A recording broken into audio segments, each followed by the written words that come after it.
Shabbat Shalom, meus queridos amados irmãos, que o Eterno vos abençoe poderosamente a sua vida. Estamos começando mais um momento Palavra e Fogo. E eu trago para a sua vida, neste momento, invado o seu espaço e peço uns minutos de sua atenção, para que você possa prestar atenção naquilo que o Eterno tem para a sua vida. Preste bem atenção. A palavra do Senhor lá no Evangelho de Yohanan, Evangelho de João 10:10, diz assim, a palavra do Senhor Jesus diz: o ladrão não vem senão a roubar, a matar e destruir. Eu vim para que tenham vida e a tenha com abundância. A abundância de vida, um evangelho o qual completo o Senhor tem para as nossas vidas. É uma passagem que possui uma confortadora e doce palavra do nosso Adão Yeshua HaMashiach. Mas quantas riquezas podemos extrair dessas simples palavras? Elas sintetizam a profundidade do Evangelho de Deus. Sim, como uma boa notícia, esta mensagem visa levar todas as pessoas que a recebem com alegria a serem resgatadas da escravidão do pecado e viver eternamente. Isso tem sido pregado por muitos irmãos, o Mashiach, e todos os lugares, e há muito tempo tem falado. Mas é quem é de fato se constitui o Evangelho em sua totalidade. O que é a verdade, vida em abundância. E se é algo abundante e insondável, deve ser algo que afete todos os aspectos da caminhada humana. Não apenas eliminando o destino de algum momento das suas forças vitais extintas. Tendo respondido estas questões, poderemos então cumprir o nosso chamado de forma completa, anunciando o Evangelho, assim como Paulo e os demais apóstolos pregavam. A mim, o menor de todos os santos, me foi dada esta graça de pregar aos gentios o Evangelho das insondáveis riquezas do Mashiach. A partir dessa comissão que Paulo recebeu, podemos começar a compreender que é essa abundância de vida, essa vida é uma insondável riqueza, que é objetivo, ou objeto da ideia central da Brit Hadash, bem como de toda a palavra do Eterno, toda a Bíblia. Vejamos que em Romanos 9 tem a nos dizer sobre este assunto. Quem és tu, ó homem, para que discutes com Deus? Porventura, pode o objeto perguntar quem o fez? Por que me fizeste assim? Ou não tem o oleiro direito sobre as massas? Ou não tem o oleiro direito sobre a massa, para do mesmo barro fazer um vaso para a honra e outro para a desonra? Esses vasos para a desonra simbolizam a condição do homem que não tem o Deus no vosso coração. Toda a humanidade é destinada à perdição ou à destruição, como vasos de vida. Mas com a infinita paciência, Deus suportou essa humanidade rebelde e por amor providenciou uma redenção para esses vasos, a fim de que também desse a conhecer as riquezas da sua glória em vasos de misericórdia, que para a glória preparou a antemão.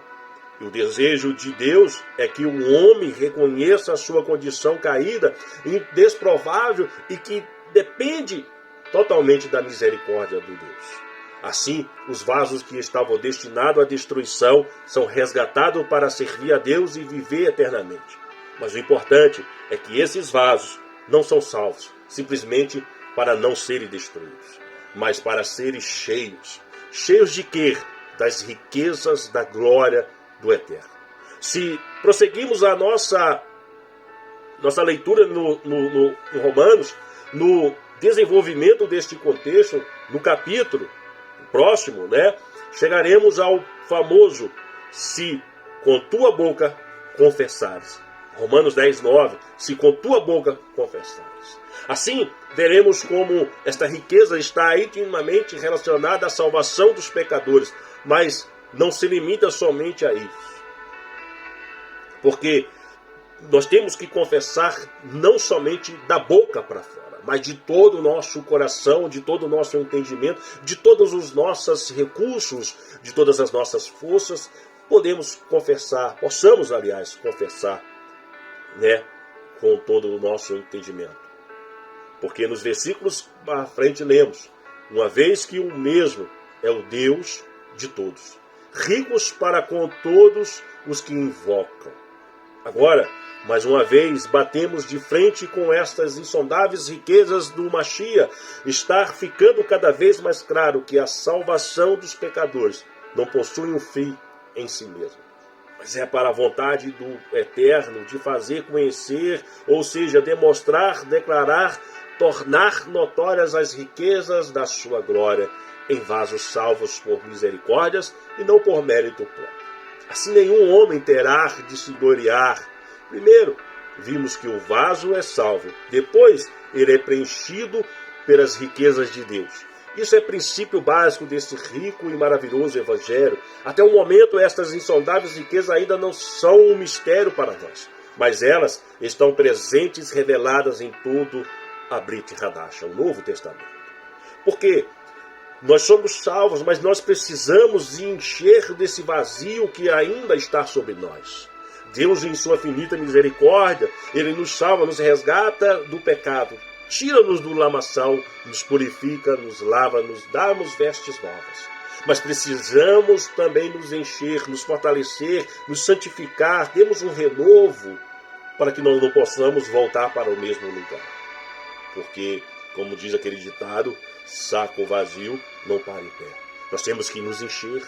Em Colossenses capítulo 1, versículo 26 e 27, diz que o mistério que estiver oculto dos séculos e das gerações, agora todavia se manifestou aos seus santos, aos quais Deus quis dar a conhecer qual seja a riqueza da glória desse mistério entre os gentios, isto é, o Machia em vós. A esperança da glória, o coração e a comissão do apóstolo Paulo era de pregar, revelar esse mistério, a riqueza que Deus deseja colocar em nosso interior para expressar a sua glória e por meio do homem, ele mesmo.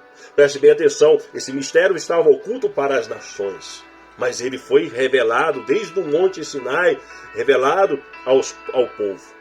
Mas também Deus chegou a revelar para 70 nações, porque ao pregoar a lei, Deus ministrou em 70 línguas, porque estava ali 70 nações juntamente com Israel. Mas o povo ali se juntou e todos se tornaram um só povo. E é isso que Deus quer, através do Machia, revelar às nações a glória, o mistério oculto que estava de geração em gerações e trazendo assim o povo às promessas de Deus. Não se resume em nos salvar apenas, para termos uma vida eterna em cima de uma nuvem, enquanto tocamos harpa. Não, ele deseja uma transformação, uma renovação da mente do homem. Tire essa ideia de que seremos salvos para morar no céu. Não, isso não é o objetivo do Eterno. O objetivo do Eterno é que possamos sermos instrumentos e transformarmos este mundo em sua habitação. Mas ele poderia fazer isso? Sim, ele poderia. Mas quando ele colocou o homem no Éden, o homem contaminou a terra. Então é o nosso objetivo, é o nosso serviço, o nosso ministério de restaurarmos este mundo, para ele fazer habitação. Tal transformação ou santificação não é meramente uma mudança na conduta exterior do homem, mas é algo que acontece de dentro para fora. Isso pode ocorrer se tivermos o próprio Deus habitando em nosso interior. O Evangelho nos ensina que o arrependimento genuíno traz transformação, traz mudança de dentro para fora. O Evangelho não é um conjunto de doutrinas e exigências para a mudança da conduta humana, mas é a boa notícia da Torá sendo revelada ao homem. E de que aquele que começou a boa obra em vós há de completar. Porque Yeshua diz, e não penses que eu vim destruir ou abrogar a lei e os profetas, mas eu vim completar. Esse é o objetivo, essa é a boa notícia do Evangelho sobre as nossas vidas. Aquele que começou a boa obra, aquele que revelou os mistérios, lá no Monte Sinai, ele veio para completar sobre as nossas vidas no Monte do Calvário. Deus não deseja esforço ou preocupação do homem em fazer o que é bom e correto. Porque todas as vezes que o homem tentou isso, deu errado. Então Deus, Ele mesmo se faz presente, misericordioso, entregando o teu Filho, para que possamos, por meio da fé, sermos transformados e mudados. Porque durante a época, a lei fez tal exigências aos homens. E por meio dessa renovação, né, dessa renovação da lei em nossas vidas, da aliança de Deus, nós não podemos dizer que a lei foi revogada. Antes de tudo, ela é santa, mas a sua função para nós hoje é única e exclusivamente mostrarmos as nossas próprias condições para que reconhecemos nossa total dependência ao Deus. Isso, a função da lei é para mostrarmos, e única e exclusivamente, que a nossa própria condição, para que reconhecemos nossa total dependência de Deus, não é pelos nossos esforços, mas é que Deus se revela através do seu Filho e traz a redenção sobre as nossas vidas. Mas que nós possamos, que somos salvos, sermos cheios e sermos santificados, andarmos na vontade de Deus, porque a redenção é para que haja a possibilidade de Deus habitar no homem. No tempo de Adão, Deus não habitava com ele. Apenas vinha em um determinado horário conversar com o homem, fazia uma visitação. Mas com Abraão foi da mesma forma. Apesar de ser visitado pelo Altíssimo, não há indicação bíblica de que Abraão tenha tido a presença de Deus a cada momento. Mas quando o povo de Israel saiu do Egito, o tabernáculo foi edificado para que Deus estivesse sempre no meio do povo. Isso ocorreu porque o tabernáculo se ofereciam sacrifícios a Deus pelos pecados dos homens. Assim, a proximidade de Deus com o homem foi possível, sendo que aqueles sacrifícios eram apenas uma forma de redenção. Porque assim a aproximação de Deus com o homem foi possível, pois são os nossos pecados que fazem separação entre Deus e o homem. Mas este faz habitar de Deus no meio do povo, era algo ainda exterior e as ofertas deviam ser periodicamente renovadas. Mas a lei tinha sido dada, tinha sido entregue em tábuas. Mas assim que aqueles sacrifícios são apenas eram sombras, ou seja, símbolos do que o Mashiach faria, e entregando por nós, pela nossa redenção, por meio da obra redentora do Mashiach, temos a verdadeira e eterna redenção, um sacrifício que possui eficácia eterna, de uma vez por todas, tomando possível que Deus e o homem são reconciliados. Deus passa a habitar no interior para ser tudo para este ser amado. Porque todas as vezes que o homem errar, pecar, transgredir um mandamento, ele tem a Yeshua, o sacrifício de Yeshua ainda a ler, perpetuamente eterno, perfeito, e que possa se reconciliar mais uma vez com Deus. Então, meu amigo, agora você consegue perceber a profundidade do propósito de Deus na redenção do Mashiach? O ladrão vem para matar, roubar, matar e destruir, mas o Mashiach vem para nos dar vida e vida em abundância. As promessas de Deus não tratam apenas de viver eternamente, mas de ter a própria glória do eterno. No Evangelho que anuncia que Ele está nos chamando para termos sua própria glória. Mas como isto pode ocorrer? Visto como pelo seu divino poder nos têm sido doadas todas as coisas que conduzem à vida e à piedade. Pelo conhecimento completo daquele que nos chamou para a sua própria glória, em virtude pelas quais nos têm sido doadas as suas preciosas e muito grandes promessas, para que por elas vos torneis como participantes da natureza divina, livrando-vos da corrupção das paixões e que há no mundo. Isso é possível não pelo esforço do homem, não se trata de mérito, mas da humanidade e a dependência de Deus. A boa obra que o Deus está completando em nosso ser é incluir em nós a própria natureza divina. É assim que as riquezas da glória de Deus são conhecidas dentro do vaso de misericórdias, pelo divino poder do Eterno, Ele tem introduzido em nosso ser tudo que nos conduz à vida e à piedade. E expressamos a sua própria glória em virtude. Não se trata de exaltação do homem, não se trata de obtermos a mesma autoridade de Deus, mas a genuína santidade que é alcançarmos única e exclusivamente pelo habitar de Deus em nosso interior. Nesta mesma passagem, a partir do versículo 5 até o 7, encontramos o propósito dessa comparticipação humana na natureza divina que visa introduzir no homem todas as virtudes e qualidades que o nosso Deus é possível. É de fato nesse ponto de tais riquezas se tornam insondáveis, pois é impossível enumerar ou mesmo medir todas as qualidades de Deus. Até mesmo uma única qualidade, a exemplo do amor de Deus que excede todo o entendimento humano. Então, no versículo 8 é dito: porque todas estas coisas, existindo em vós, e em vós aumentando, fazem com que não sejais nem inativos, nem infrutuosos no pleno conhecimento do nosso Deus, ao qual Yeshua o Mashiach. Tais qualidades são coisas que aumentam, crescem em nosso ser gradualmente, ou seja, dia após dia. Mas isso só é possível mediante a nossa comparticipação na natureza divina, mediante o habitar interior do Deus em nosso espírito humano. Isso é um evangelho, uma boa notícia para todo o crente no Mashiach. E todos, nós temos a experiência de que é impossível ter tais qualidades do Deus em nós mesmos.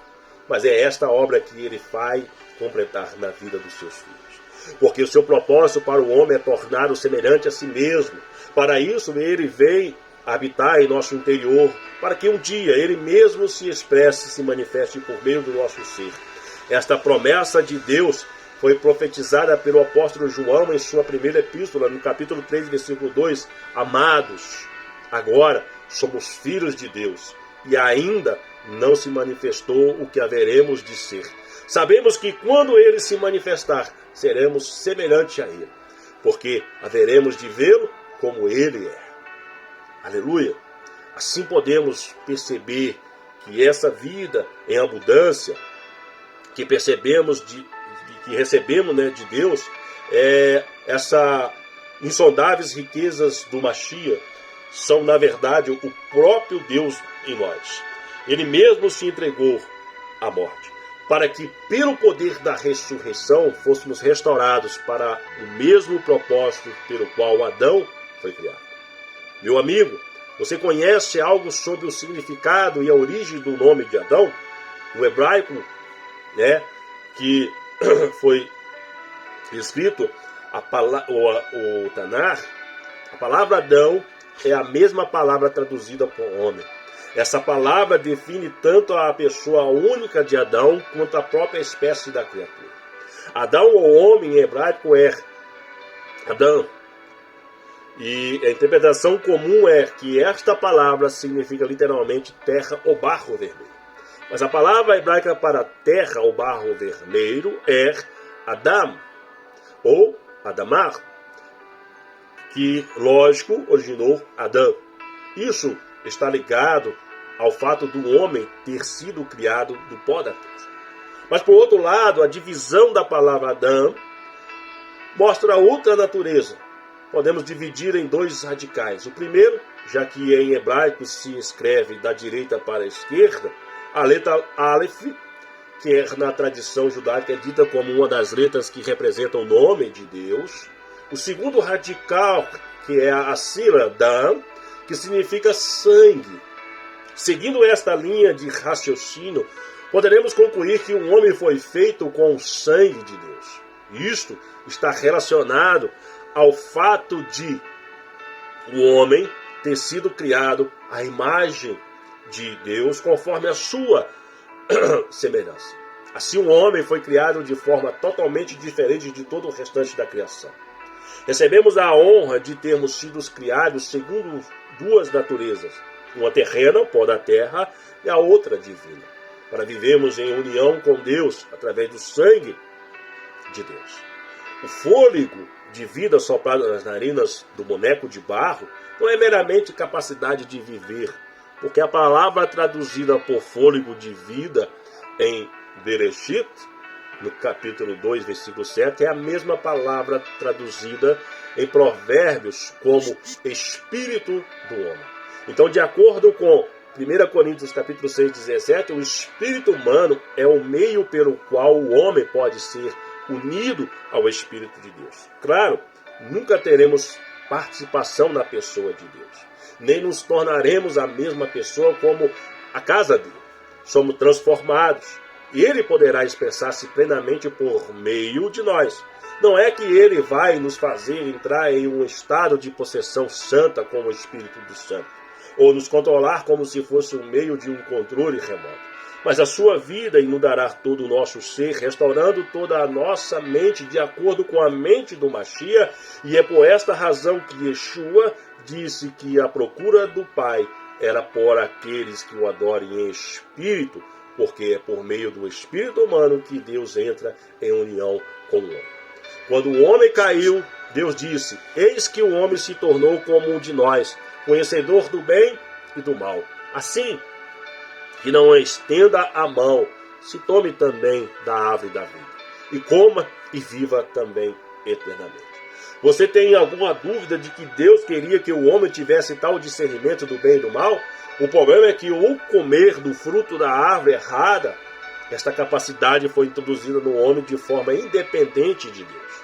Assim, o espírito do homem perdeu sua utilidade, ou seja, entrou em um estado de morte espiritual. A morte espiritual significa que o espírito humano não está em condições de entrar em união com Deus e ser sua morada, estando assim morto para Deus e seu próprio propósito. Pois, por causa do pecado, nos é impossível estar unidos com Deus. Em Isaías 59, versículo 1 e 2, mas foi para resgatar o homem a este propósito que de graça e por amor e misericórdia Yeshua deu a sua vida. Essas são as genuínas bênçãos espirituais das quais Paulo tanto fala em Efésios capítulo 1 e 3, 2, 1 ao 10. Agora, podemos ser a habitação do Mashiach para que um dia sejamos tomados de toda a plenitude de Deus. O propósito de Deus, ao nos dar nossa vida e vida em abundância, é para que possamos dizer logo: já não sou eu que vive mais, o Mashiach vive em mim. E esse viver que agora tenho na carne, vivo pela fé no Filho de Deus, que me amou e a si mesmo se entregou por mim. Se tão somente pudermos crer e aplicar essa realidade espiritual em nossa vida, que tipo de pessoas nós nos tornaremos dia após dia? Não entristecendo o espírito, mas este é o propósito de salvar o vaso, para enchê-los de vida abundante, ou seja, das riquezas insondáveis do Mashiach. Vida e abundância neste sentido não se resume simplesmente na capacidade de viver eternamente, mas em viver de modo digno, guiado pelo Espírito de Deus em seu propósito, que nos faz semelhante a Ele mesmo. Bem, Shem Yeshua HaMashiach, que você se delicie desse ótimo shiur, uma vida abundante, um evangelho simples que Deus tem para as nossas vidas. Que o Eterno te abençoe e te guarde, e que Ele possa resplandecer a luz sobre ti, ter misericórdia de ti, e o Eterno sobre ti te dê a paz. Yevarech Adonai Verishim Elecha, Yae Adonai Banaf Elecha Veonecha, Isso Adonai Banaf Elecha Meselecha, Shalom. E até a próxima.